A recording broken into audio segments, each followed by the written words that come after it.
Welcome to Tuesday night edition of the Final Boss podcast.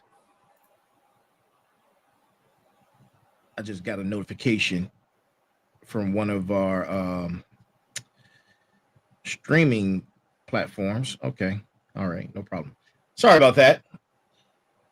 Welcome to Tuesday night edition of the Final Boss podcast. I'm your host, the Final Boss, and that is my other host, Big Mike, the Sensei. Tonight, we have a great topic, a deep topic, a difficult topic that we're going to be discussing. Tonight's topic is going to be on UBI, Universal Basic Income. Tonight's title, UBI, that's the message.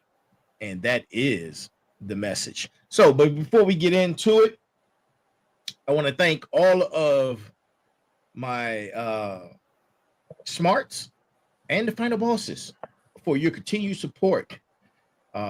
Please continue to like, share, subscribe, and send us stars. And whenever you get a chance, send us some feedback at info@thefinalbosspodcast.com. That's the email. Again, that is info@thefinalbosspodcast.com.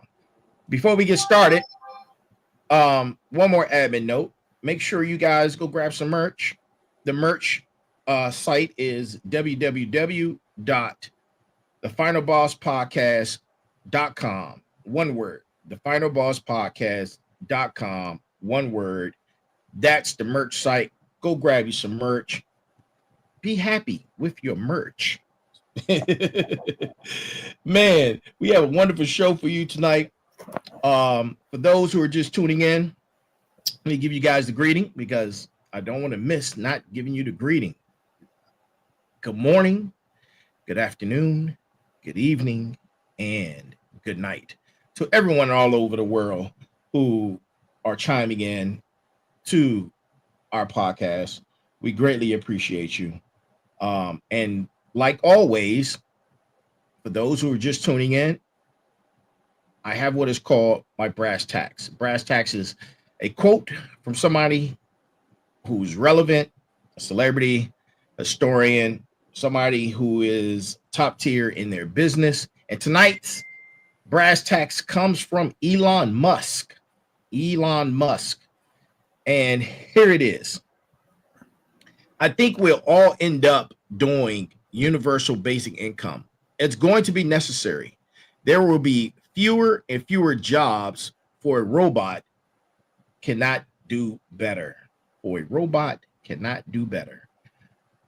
That is from Elon Musk, and that is going to lead us into tonight's episode of the Final Boss podcast. And this topic, listen, this topic we're tackling is bold. It's potentially transformative. There's economic concepts all intertwined into the universal basic income or UBI. And we're going to get into it. Let's start with the basics. So, Sensei, first, how are you? And then second, what exactly is universal basic income? I am enjoying this life because that's what you have to do. You have to take every moment. You got to take moments in every day to enjoy this life because what's the point of being here if you can't enjoy some of it? Right. So, work hard, play hard. So that's how that part's going. Mm-hmm. But UBI, it's not that complicated to understand. It's got a lot of pros to it. It's got some cons to it, but it's a system where all citizens or residents of a country or region regularly receive a guaranteed sum of money from the government, regardless of their income, their employment status, or wealth. Unconditional. You receive it just for being a citizen. So it's not like a welfare program where you have to meet certain criteria, etc. And we're going to get into the details of what some of the pros are of it. Because when I first heard of it, I was super negative about it. And then I started really looking into it and going, you know what? Yeah, it actually has some merit. It really does. You have to look at it from a perspective of what can it do? Not just the negative of how much it's going to cost, but what can it do? What's it provide? So it's not tied to any specific needs or requirements. That's the thing about it. It's reliable, it's predictable, it's a regular payment. It's like a safety net and economic security.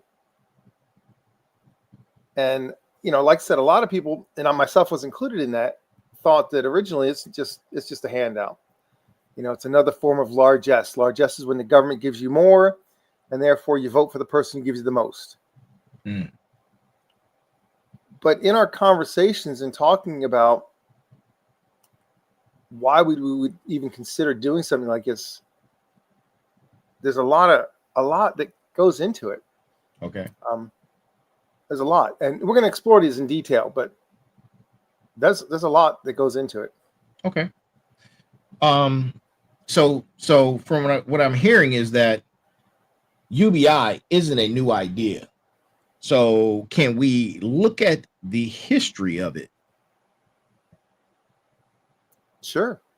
I mean, the concept of UBI has been around for centuries. I mean, long time. And various thinkers proposing similar ideas. Modern discussions gained traction in the late 20th century. Mm-hmm. And the reason why is, what did we have happening then? We had the Industrial Revolution. Okay. Where we had going from farms and farming to manufacturing. And in the late 20th century, when we had all these factory workers, we started to do assembly line work, which meant things weren't built by hand. So the thought was, well, it's going to take these factory workers and put them out of work. Now, it didn't necessarily do that. It just changed the method, changed the style of factory work. But, some famous names talked about this. Okay. Thomas Paine talked about it. Mm-hmm. Martin Luther King Jr. and Milton Friedman all explored variations of the concept. Okay. And there's pilot programs that have been implemented, and several countries and regions have tried pilot programs to give us some valuable data on what it could potentially do. Mm. So, it's got a lot that we can dig into. That's interesting. This is what it can do. Okay. Do you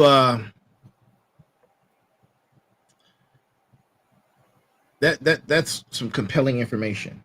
And what that brings me to is, I'm quite sure there are possible arguments for UBI. What are some of the favorable arguments that come to mind? So some of the things is it can reduce poverty. And you say, poverty and income inequality, you hear about that constantly from your folks who live on the left spectrum of the world, the folks that want the most government. So, and you think, okay, that can be a good thing or a negative thing. And anytime a government program exists, they don't tend to be very efficient. But this is kind of a little bit different because it's pretty much a safety net for everyone. So it can simplify the welfare system, reducing your administrative costs and bureaucratic hurdles, because what happens if you've got a basic amount that's here, right? And typically you'd be on welfare to get sorted there. So now if you're on welfare, you already have your basic stuff. So it means a lot less administrative overhead for the welfare. And, it's not like welfare has to cover the whole thing. So Right. You're kind of like shuffling the cards around a little bit. Okay. And so if you have your basic needs met, and I mean basic, regardless of your employment status, this is the part where it comes to play. Mm-hmm. It's if you have a certain amount of money is going to come in every month per adult. So what does that do? That encourages the nuclear family, doesn't it? Absolutely. Because see, in welfare program discourages the nuclear family. You have to meet conditions. You cannot have a nuclear family and be on welfare. Mm-hmm. You have to have a single parent household. So if it can encourage two parents to raise their children because they have that certain amount of money that comes in. Okay. So what does it do? That encourages you to maintain a nuclear family. Right. It encourages you to pool your resources. And you think about this. How many times have people worked a job that was a dead-end job because they couldn't afford to even take a chance or risk the time lapse to get another job? Think Right. about that. Yeah. Right? I mean, if you're on a job and you need to stay in that minimum wage job just to pay the basic bills, if you had that coming in each month to pay the basic bills, then you could say, hey, I can take a chance. I can take a week to try and find another job, or I can make that leap, or I can, potentially get some additional education or something else. So it would encourage you rather than discourage you to make your position better. Right. And that's the thing about it. It can encourage you to be an entrepreneur. Start a side gig, because now you can financially know that I got a little bit coming in that I can invest my efforts into this other thing. Because if you don't have anything, because you're so broke that you can't even, as the old proverbial saying is, I don't have a pot to piss in or a window to throw it out of. Right. But if you can have a basic form of income, then that tends to make it that you'll take more chances. And now, don't get me wrong. It's not everybody who's going to be wise and do that. But, you think about this. Even if folks get money that comes to them, and we had this happen in the past where, do you remember when we had the stimulus money come in? Yeah. Okay. So you had the stimulus money come in, and it was handy money to get because you didn't expect it. And it came in real handy for a lot of folks. You're right. It sure did. I mean, really handy.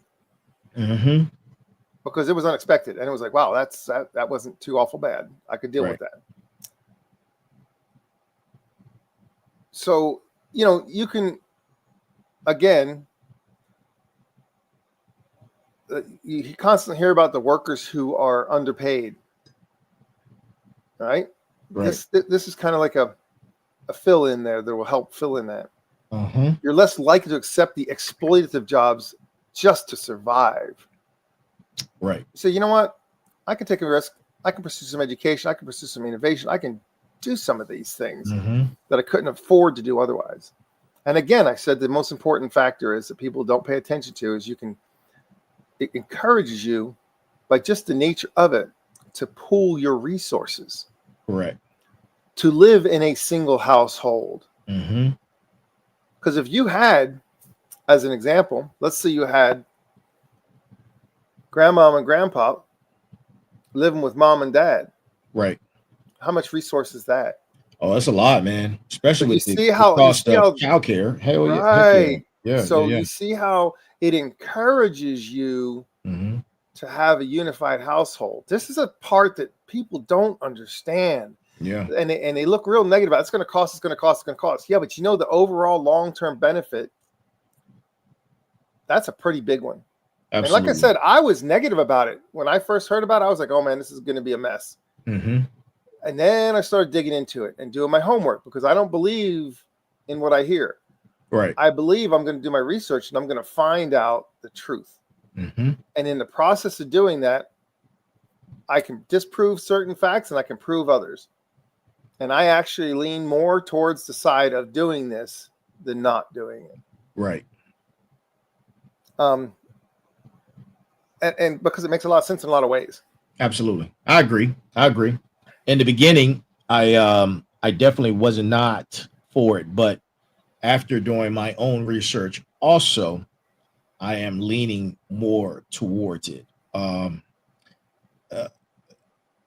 Thank you for that information and those favorable concepts. Now, let's examine the criticisms. I'm quite sure that there's a lot of criticism out there in reference to this topic. You and I both have had those conversations also. So let's dive in. And hey, smarts, if you guys have not been taking notes, my smarts and the final bosses, please take some notes. This is some great information that we have for you, and a huge possibility that we may see this in the future.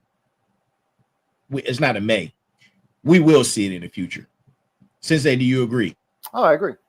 That's why we're talking about it. I think it's inevitable.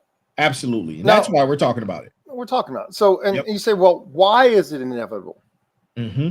So let's look at some of the factors that are coming to play right now that we talk about.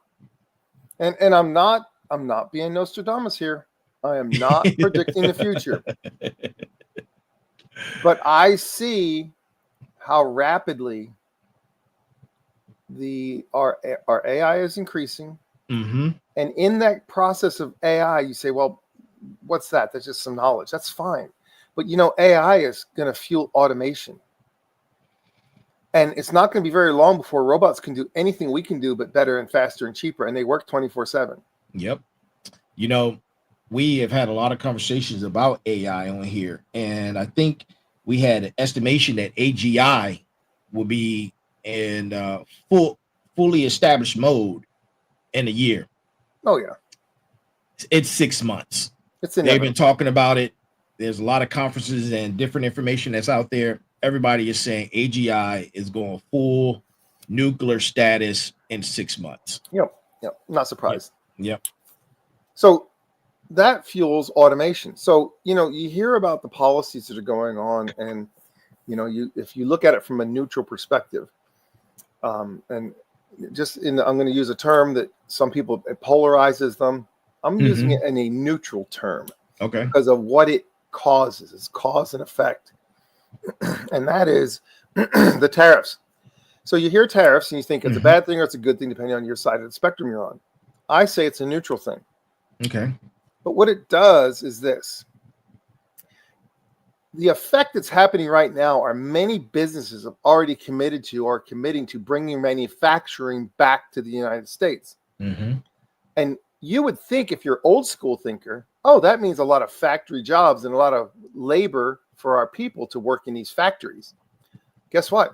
Do you think they're going to come back with men running men and women running these factories? No, because they can't compete with the cheap labor rates across the ocean. But if you automate, you can afford the investment over the long haul. Yep. And a perfect example of the automation is if you've ever been inside of an Amazon facility, how many robots run that place? I've never been, but it sounds like a field trip. Go check it out sometime and do the old, what's it look like inside an Amazon facility? Go Google that mess. And it's robots zipping around, packaging and shipping and segregating and picking and doing all kinds of stuff that humans could never do it as fast. Wow. And they do it 24/7. No breaks. Of course, that's why you can get stuff delivered the next day. Yeah. You don't have a shift where people have to get off work. So what happens is, when you see that they're going to have manufacturing come back, yes, it's going to have a short-term impact because of the building of the building. Okay. But once that's completed and you're filling the building, you're going to fill it with machines, not people. Right. So therefore, your impact, which you think is going to give you a large influx of jobs for the labor force, not necessarily. It might have an influx for a certain type of worker, one who knows how to run machines and maintain them. Right. But they can do that remote. Well, some of it, but sometimes you got to have someone on site to make sure that you can turn the power button off. But what I'm getting at is, don't expect the big splash of massive jobs. No, that's not going to happen. So therefore, when that doesn't happen, what's the next thing that's going to happen? Well, we expected all these jobs and you didn't get them. Well, here's the thing. Retooling of your society is a multifaceted event. Guess where UBI comes in? Helping you to be able to take the risks to retool. Wow. Boom. Not there sitting it is. on the street empty, not being able to change what you're doing. You think that you're going to be satisfied just getting your basic income? Some people are just, not some at people all. are just going to be that, but most people are going to be welcoming the fact that they have some money come in their pocket. They can do other things. Absolutely. And you say, well, where do you spend that money at? Where do most people spend their money? Locally. True. So if you're spending your money locally, that's good for the economy. So what's going to happen? You're going to rev up the economy. Yep. And that's going to put us in a surplus. Right. But now we have to talk about what's the cons of it. Okay. You have the initial high upfront costs. We know that. Right. And you say, well, what is the amount that we're going to talk about amounts in a little bit and how much that equals. Okay. All right. You worry about tax increases, inflation, and reallocating existing programs. Well, reallocating existing programs, I don't have a problem with that because we're wasting money in certain programs. Why don't you take that money you're wasting and put it towards something that's going to be useful? True. Potential inflationary pressure. Yes, we understand it could raise prices if demand increases. Here's the thing. If we have increased manufacturing through automation, the supply is not going to be diminished. Because instead of producing at 10 widgets for a day, you produce a 25 or 30 widgets a day, you can keep up with the supply. So therefore, with the supply is high, the prices tend to stay lower. Well, automation is running. Look at eggs. Look at eggs. Yeah. When all those chickens got killed and you were running low on eggs, what happened to the prices?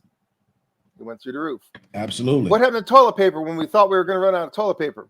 It went through the roof. Okay. Yep. That's a great point. I went past the gas station today, and gas is back in the $2 range. Now, well, that's because we're doing additional drilling, additional manufacturing, additional stuff. We're reducing the regulations required to produce the material. Once you reduce regulatory, and you know, people think reducing regulations is bad for the environment. Not necessarily. If it's so restrictive you can't even do anything, that's not good for the environment either. Right. You have to find the balance, and you can't find the balance if you're overly restrictive. Yeah, and paying $5 a gallon is just ridiculous. It's ridiculous. That's ridiculous. It's crazy. Yeah. So, you know, we're actually, the EPA restrictions on fuel mileage is actually changing also. So there's a lot that's changing. Right. So another thing is say, well, people aren't going to want to work. You know, that's some people. They don't want to work now. So you're not changing those people. So why even worry about talking about them? You're going to have a percentage of your population that are your dirtbags that they don't want to do anything. And I hope we don't get censored for this, but you do have a certain class of people in the world who don't want to work at all. And they're going to do anything they can do to not work. And that's fine. They're here today. They'll be here tomorrow. Yep. But you can make a difference of people who want to do more or want to try and get ahead a little bit. Right. And so they can take that income and try and get ahead. But so it's not going to have a reduced urgency or ambition by that much, not more than it is now. Right. If anything, you know, some people say it's oversimplifying. You can't replace services like healthcare, education, disability support. That's fine. You don't have to. It just changes how it looks. Okay? It changes how it looks. It doesn't matter if you're drawing Social Security, you still get it. Yeah. It doesn't matter what you get in another program. Right. This isn't for that. This makes a change. So can you have inactivity where you're being rewarded for it? It's not that much money. You're not talking like making crazy money. This is not a lot of money. It's not six figures. So when you start looking at all these things, say, oh, well, it's going to stop people from wanting to work, and you know, all these things, it's going to be crazy. It's problems. You think it's this massive amount of cash that's going to come into people's pockets? It's not. Right. It's not. And how many people are on that razor's edge where one little oops and their car breaks and they can't afford to fix their car to go to work? Yes. And how would it be nice to know that I've got this amount of money coming in that I can get my car fixed? True. So, and look at the politics of it. It's going to be polarized both directions. But this is where I'm telling people, do your homework and look with open eyes. Don't sit there and act like holier than thou. And I believe that no matter what, we stop all spending and all things. That's fine. But when the money comes into your pocket and you can use it for whatever you want, and if you say, well, I don't believe in it, well, guess what? Invest it then. Right. That's what I was. There you go. If you don't want to use it for any other purposes, just invest it then. Shut up and invest it. Absolutely. And if you say, well, I don't believe in it, good. Then you can just go ahead and take that money and every month write a check and give it back to the government. They'll take it. They definitely will. Okay, then. Yep. If you don't want it, then fine. Find some dividends. Get paid off of it. That's what I'm saying. Yeah, absolutely. If you want to, and you can't afford to even tinker with wealth building because you can't afford a couple $100 a month to invest in that. But if you had that money coming in each month, you could split it up different ways. I can put some in savings, which we have a serious depletion of savings in this country. Yeah. You put a life insurance policy. You can do a life insurance policy. Yeah. There's so many things you can do. Absolutely. To just make your life a little bit better. Yes, sir. So, logistics. How do you roll it out? How do you manage fraud? It's real easy. How do you manage fraud? Okay. Tighten your systems, and the people that file their paperwork each year and the people that are proven to be, make sure that you have a higher level to get it. You can't just get it for just walking in a country and you don't do nothing. Right. You need to be a citizen of this nation. I'm going to tell you what, that's how you reduce the fraud. Okay. And make it so you got to prove who you are. Look, if you want to go down and you say, well, that's racist. No, it isn't. Do you want to go buy alcohol? What do you have to have in your hands? Definitely need ID. You want to go get a fishing license. What do you got to have in your hands? Also an ID. I don't care what it is you do in this world. You got to have an ID for every darn thing you do. So don't tell me that's racist, because that's racist. Right. Thinking that a community is underserved because they can't IDs, you can get IDs for nothing. Right. So don't say that's a systemic racism thing, because that's a load of hokey. It is. Because we all have to have IDs. You can't get on an airplane. You can't go without an ID. You can't. There's so many things you can't do without an ID, for God's sake. Yep, that's true. All right. So part of your ID is we have a thing in the country that's happening right now that's called Real ID. It's going into effect in the entire country. So it's already here. And what's it do? What's one of the things that Real ID does? It proves your citizenship. So just having your driver's license or your ID is already going to be within the next year showing your citizenship anyway. Yeah. So there you don't have to worry about people that aren't citizens getting the money. Yeah. So that takes that argument out the window. So there's a lot of cons that people are acting about. Oh, it's such a big problem, and how do you do this? Well, there's a lot of things we do in this world that are complicated, and it isn't that hard to figure out. It's not that hard to figure out. True. So, you touched on a few points, and I was wondering if we can elaborate on, you touched on how automation is going to be transforming the job market. Now, we talk about this all the time. Anytime we have our discussions about AI, we talk about how it's going to change the job market. Now, we're adding an extra variable. We're adding in the UBI concept into this picture. How transformative is that going to be? And you touched on it a little bit, but so I was wondering if we could elaborate on that. So this isn't a silver bullet, okay? Okay. This doesn't solve the problems. This is just a small piece of the puzzle. Look, there's limitations, okay? And the reason why there's limitations are because some of the things that are going to happen are going to be, what about technological unemployment? What about people who are in the technical field who are now unemployed? All right? How's it address that? Right. And what good is it for you to go get a job, go to school if those jobs are already gone? True.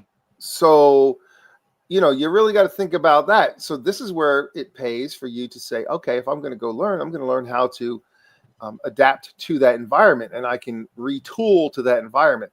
Now, I'm not saying everybody has the capability of doing that, but that's the direction that I think that things might end up going. That it's not a catch-all; it's a supplement.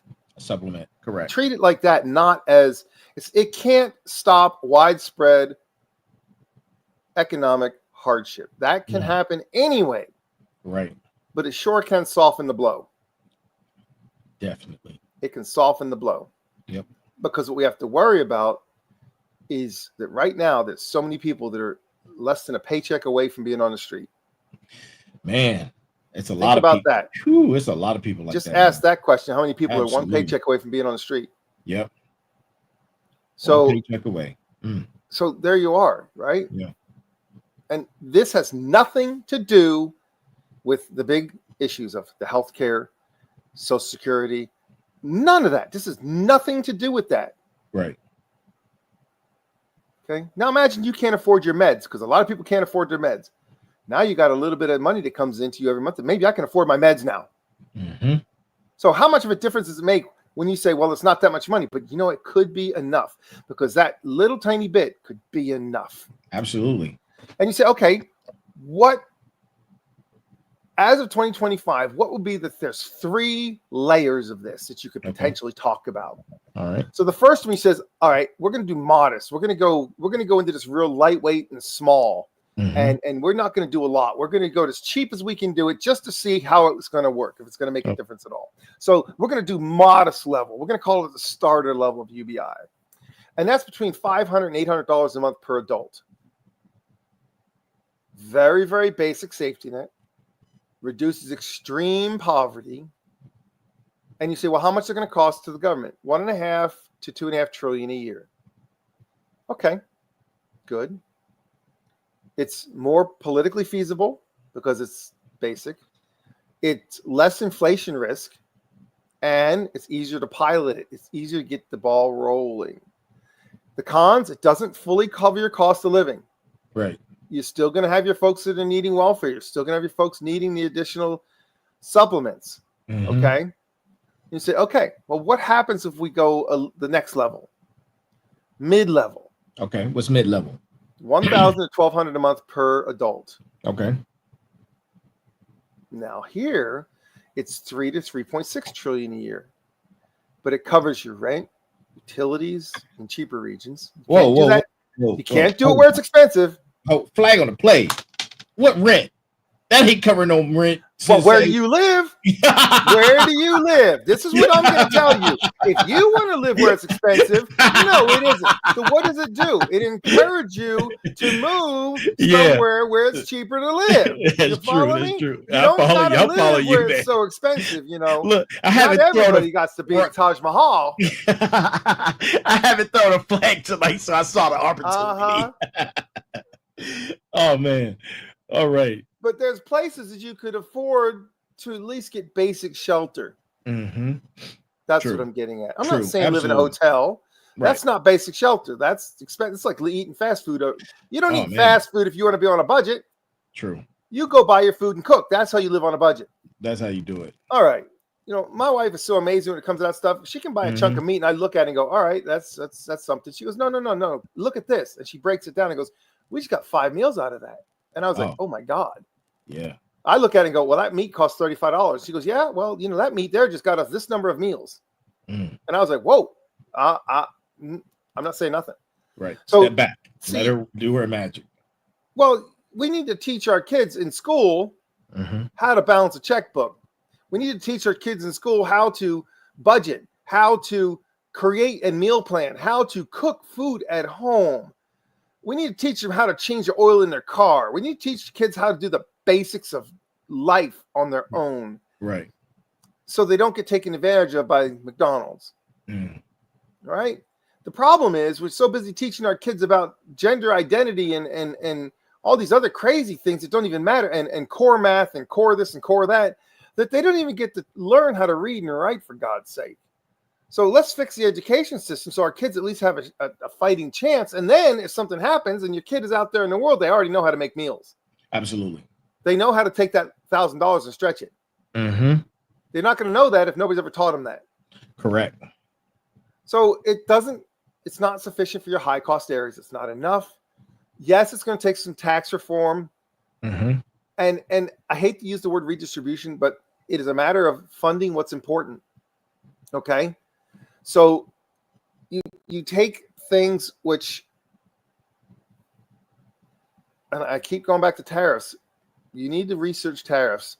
What do tariffs do to the coffers of our country? What do tariffs do? That money goes into the government, which therefore it can fund these things, so it doesn't have to come out of the people. And we've talked about things like a flat tax. If you buy something, you pay tax on it. There you go. Everybody pays the same. There is no hiding from the taxes, is there? No. And right now, what are we right now? Quadruple tax? No. You're closer to 85 to 90% tax. So we're taxed on the money we make. Yep. We're taxed on the money we spend. And that doesn't count the hidden taxes. All the licenses and registrations you have to have. Exactly. So when I refer to we're quadruple tax, that's what I'm talking about. Yeah. But don't forget, if you buy a pencil, every step from the time that pencil was thought of to the time it gets in your hands, every step is taxed, and all those taxes get passed on to you. So let's say that I'm going to buy a head of lettuce. Okay. So from the beginning where we have the fields, they're paying taxes on those fields. They're paying taxes on the labor to plow those fields, plant those fields. The water that goes in is being taxed. The harvesting is being taxed. The shipping, the processing, everything about that product every stage is taxed. All the fuel for the tractors is taxed. So all those taxes get bundled into the cost of goods. Right. It gets passed forward. Right. So when that gets passed forward, that means you're paying of a head of lettuce, you're paying 75 to 80 to 90% of the cost of that head of lettuce is a tax in one form or another. So let's look at the real tax. Every driver's license is a form of taxation. Insurance, a form of taxation. Absolutely.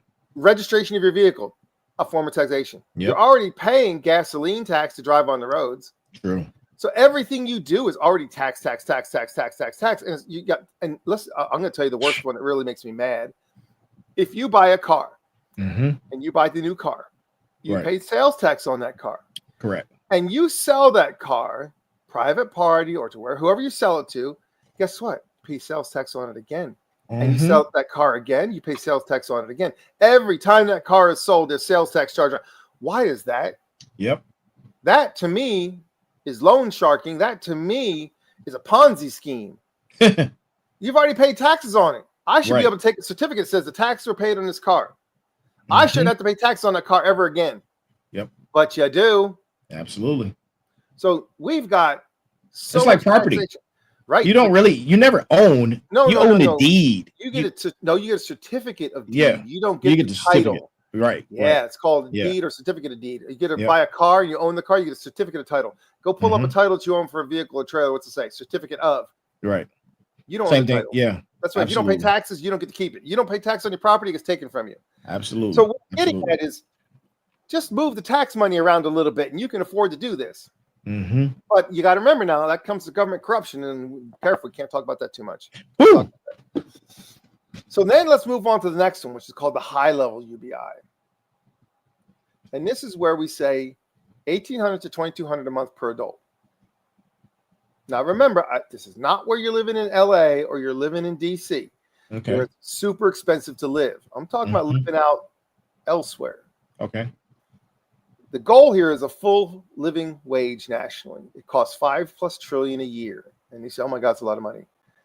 But it's the pros are you could have a massive chunk of your poverty is eradicated with real economic freedom.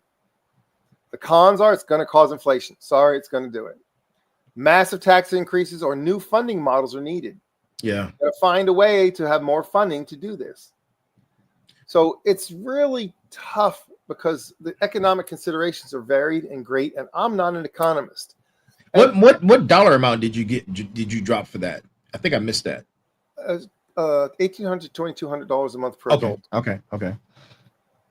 That would help the economy tremendously. Well, because people are going to spend. They're going to spend. Yeah. You're going to spend. They're going to spend. Yep. Or invest it back into the economy. Yeah.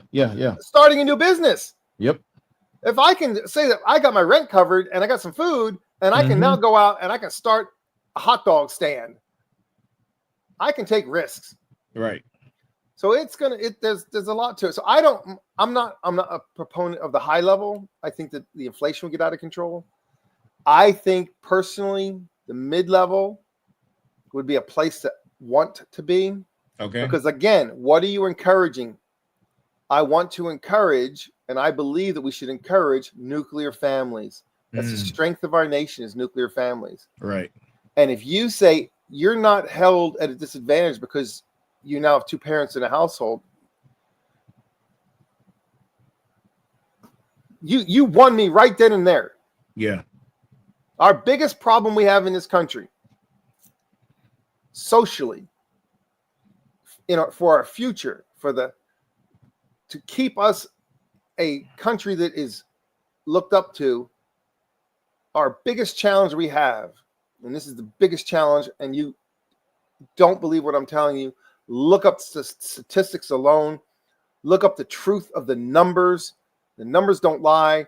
Right. I am neutral here. I am not political in any way, shape, or form of this spectrum, but I'm telling you the disadvantages far outweigh the advantages of being raised in a single parent household. It's huge. And that one thing alone can dramatically turn our tables as far as a nation.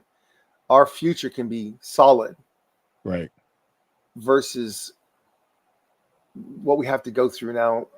Think about this, and don't even think about it from the parent's perspective. You're saying bad things about me as a parent. No, I'm not.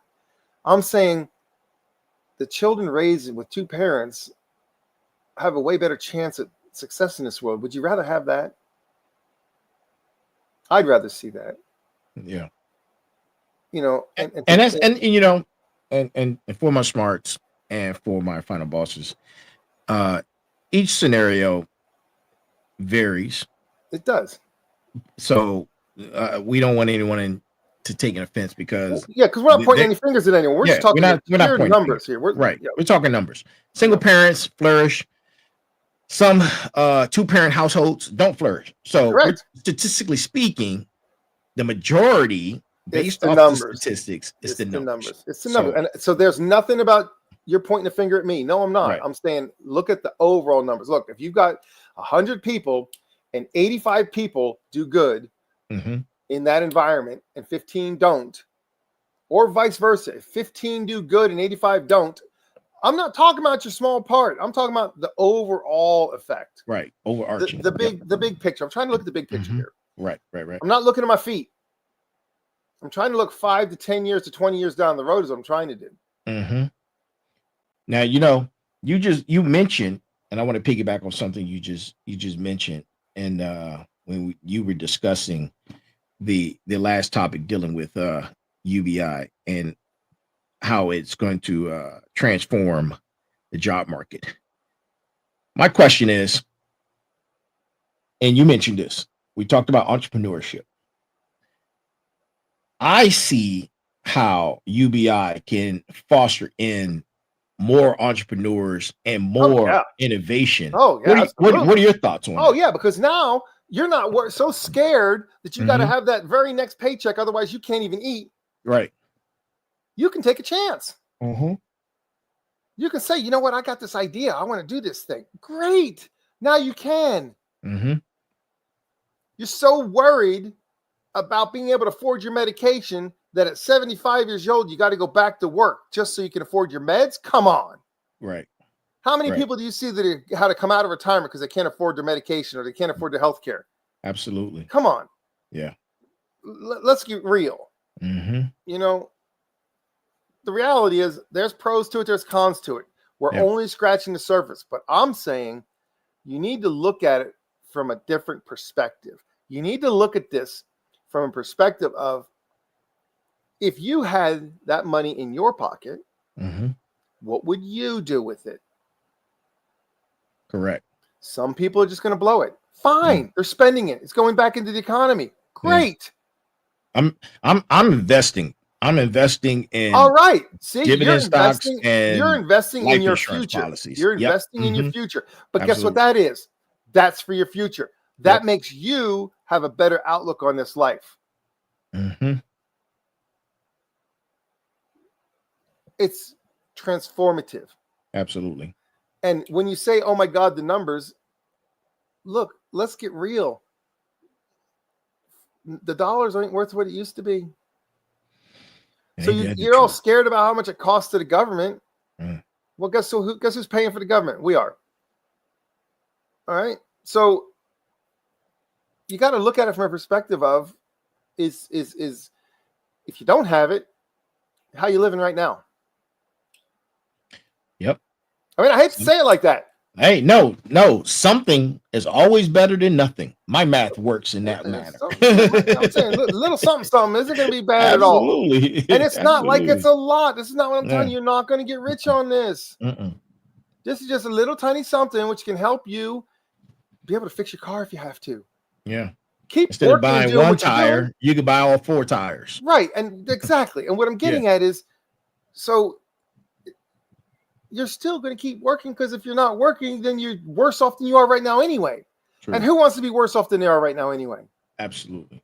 So you can use it to leverage to make yourself a little better, which is going to do what? It's going to help you move in your social class. Right? You can move from below the poverty level and move yourself up a little bit so you can be, shooting a little higher. And I don't know. I just or you could devise if now we're talking nuclear family, you could devise an economic family plan where everybody's putting money into the pot and making it work for the whole entire family. Absolutely. That's what did I tell you? It's going to make the nuclear family stronger. The smarts. Pull the resources. Pull them resources. You say, well, I'm by myself. That doesn't matter to me. Yeah, well, now you got you and another one and another one and another one. You're all living together. Yep. Now suddenly what happens? Yep. Somebody can afford to stay home and cook the meals that you can save a ton of money on that they couldn't afford otherwise. Right. So you stop eating at McDonald's every day, which makes you healthier. Look at the health benefits. My goodness, if you can afford to have a little bit better quality food. Yeah. And I'm not talking a lot. And sometimes it only takes a couple of bucks. But if you're looking at every penny and it's a difference between $20 and $30, you'd spend the $20. You're right. So here we are. If I can afford to take care of myself just a little bit better, what's that going to do for my healthcare costs? Yep. Better quality of life. So, if you talking to me, if you know me, you know how much I am anti everything, because that's just my nature. And I'm a skeptic. I tell you what, I don't put a lot of faith in anything, because I'm super, super, super skeptical, because I want to make sure I know the reality of what's going to go down. Right. And in researching this to the level that I've researched it, man, I'm telling you, it changed my thought process. Okay. But then again, I have an open mind. Right. A lot of people, their mind is so closed, they only believe what they see on the mainstream media. True. So, and I'm not saying mainstream media gets it wrong all the time, but I'm saying 75 to 80% of the mainstream media doesn't quite get it right. So, learn to find your alternative sources and go out there and do your own homework and learn for yourself. Don't be a dummy. Absolutely. Be smart. Be smart. Be a final boss. And the thing is, you got questions about this stuff? Yeah. Send an email in. Absolutely. Send an email, people. You mentioned in this same conversation, you mentioned benefits of the health benefits. Oh, yeah. And how can it improve your health and wellness? How does that impact healthcare, in your opinion? All right. If I can take care of myself a little bit better, so I eat a little bit better food. Right. I can get myself vitamins if I need them. I can get my basic medications if I need them. I don't have to be depending on urgent care or the emergency room for every little tiny thing, because I can not have to go for every tiny little thing, because I'm not going to have those instances happen as frequently. Right. You're going to have less health problems if you're living healthier. True. And sometimes it's just the tiniest little thing, and it's transformative. That one tiny little thing. Right. So I think, my final thoughts on this are, I think we ought to try it, get it rolled out, go in the cheap route, go $5 to $800 a month, just to see if we can make sure that we are properly accounting for the money. Meaning, are the right people getting only it? In other words, you're not claiming 5 different times. You can't triple dip in this mess. Right. We need to make it so that it's tight. Which means you can't say, well, I'm going to go in there today, and then I'm going to go in there tomorrow, and I'm going to have all these different names, and I'm all these 5 different people. No, we need to make this stuff. Look, we got technology, for God's sake. Leverage our technology. Right. You are who you say you are. You have proven who you are. Good. Now I know you're a citizen in this country, and you can put stipulations to it, saying, look, if you're incarcerated, you don't get that money. Right. Right. Sorry, you're paying a debt to society. Society don't give you shit. So you can say things like that to say, look, we're going to make sure that it goes to the people who would need it. I'm not going to give you $1,000 a month to somebody sitting in jail because they were robbing grocery stores, right, or selling drugs. No, we're not going to do that. At least I don't think we should do that. But you can do that without making it messy. Okay. Some basic common sense. My God, use some common sense. But I really believe we need to leverage AI. We need to leverage our technology, which we have a lot of it, and force people who want to be on this to get this, to prove who they are, who they say they are. Right. And then you're going to reduce your fraud. Okay. You're going to reduce your waste. It's going to be efficient. Roll it out small. Once you know that it's efficient, and you track that efficiently with your numbers to know where you are and how it's working. Dead dogs and people who've been buried 100 years don't get this. True. Okay? Your dog and your cat are not people. And then by doing that, you're going to you help. There's so many people that are such a huge percentage of our population that are on that razor's edge, and this could make a world of difference. You know, you just meant you. I agree, man, wholeheartedly. The rollout sounds very feasible.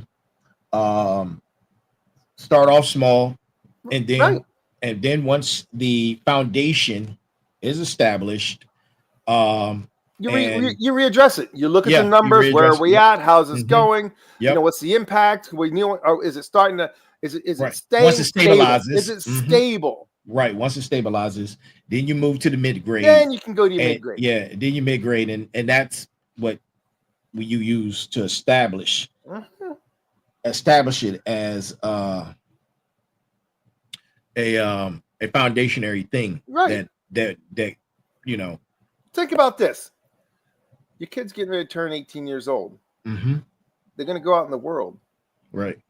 Now, if they knew that they had income, they'd at least had the opportunity to be able to survive. Right. I'm not saying live rich. I'm saying survive. Survive. Yeah.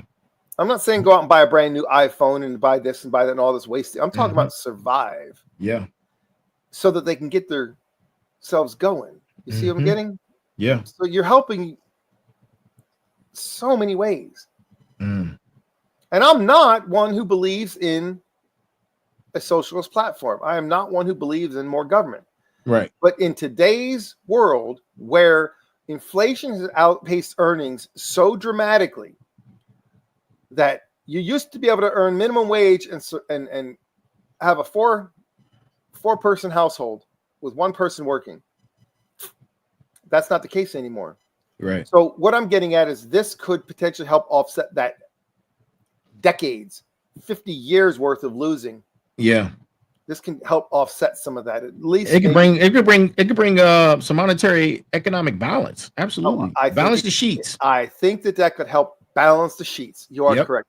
I think that it would be a good way to balance the sheets. And if you to say I don't need it, good, invest it. There you go. Right. There you go. And if you say, well, I'm going to just burn it and I'm going to waste it, good. You're revving up the economy. There you go.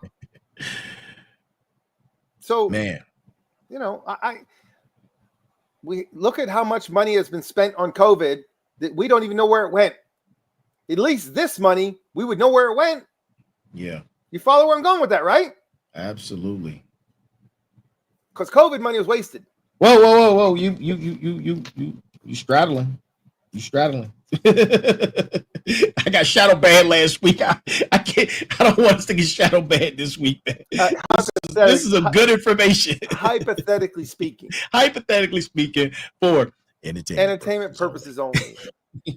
I have no proof that occurred. It's just my personal opinion. Yeah.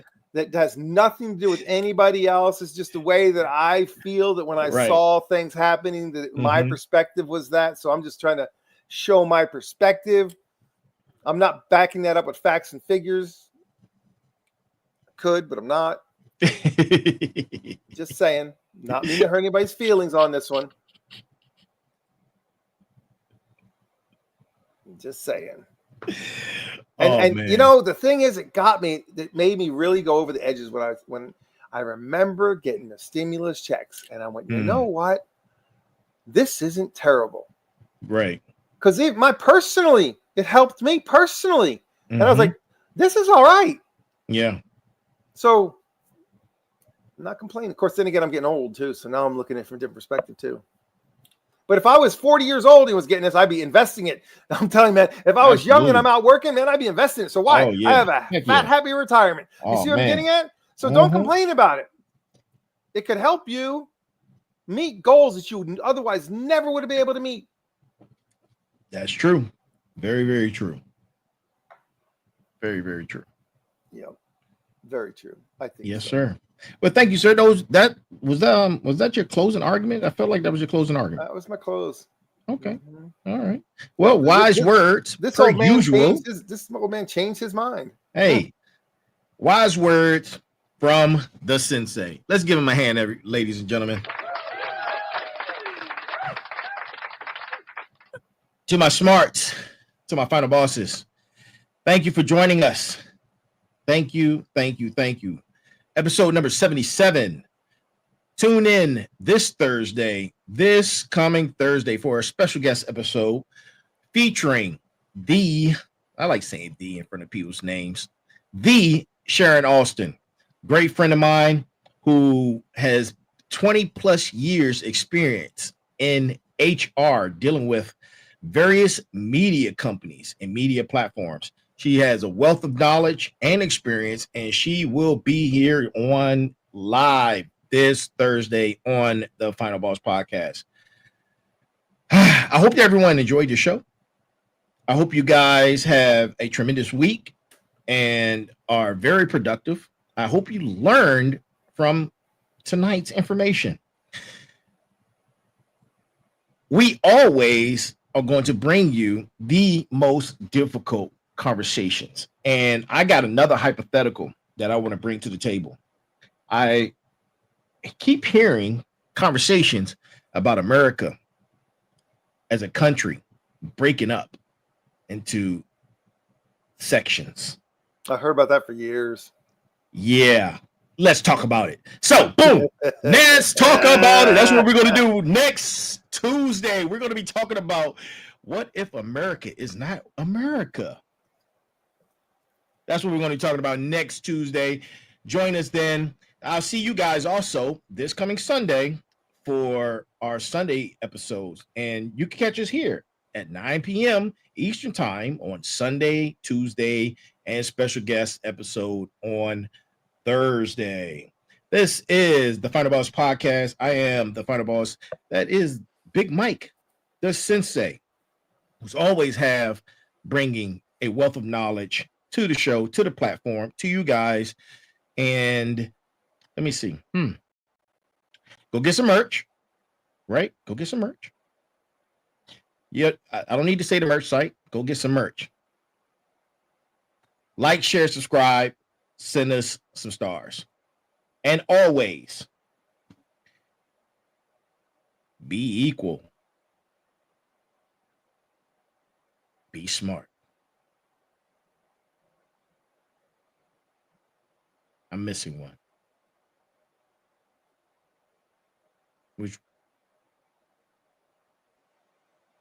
I'm missing one.